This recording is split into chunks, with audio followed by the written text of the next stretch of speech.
मांगे पूरी करो, हमारी मांगे पूरी करो, हमारे साथ इंसाफ करो। पिछले 2-3 सालों से हमारे साथ नाइंसाफी हुई है, उसके बावजूद भी हमने बर्दाश्त किया, हमने थोड़ा थोड़ा करके काम कर लिया, लेकिन उतनी सख्ती नहीं आई जितनी कि आज आई कि हम गांधरबल की आवाम जो है तकरीबन 84% जो पूरी मतलब की आवाम है गांधरबल की, वो इसी आरे पे मुस्तहिम है।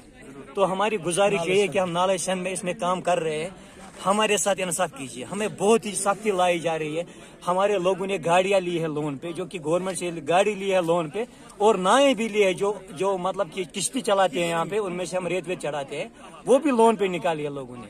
तो लिहाजा हम डीसी साहब से ये गुजारिश करना चाहते हैं कि हमारे साथ इंसाफ करें। क्या ऐसा ना हो कि हमें ये कहना पड़ जाए कि जहाँ बेईमान मुहाफिज तो वहाँ खुदा ही हाफिज, किसे आए ना दिखाए मेरा शहर जल रहा है।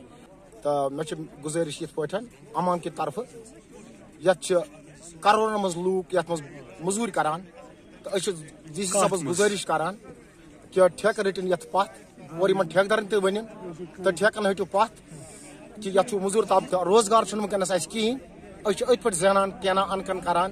ये वो ये नौ हुकूमत बे आई अस वो जुल्म तशदूद आय ठेकदार, लिहाजा कर ठेकदार वनकस दपान अस दियो सब कड़ दियो असे जीन, लिहाजा करतो अस पे रहम सहम। ये तकरीबन 50 लाख अत पे ता लगा कंगन तान।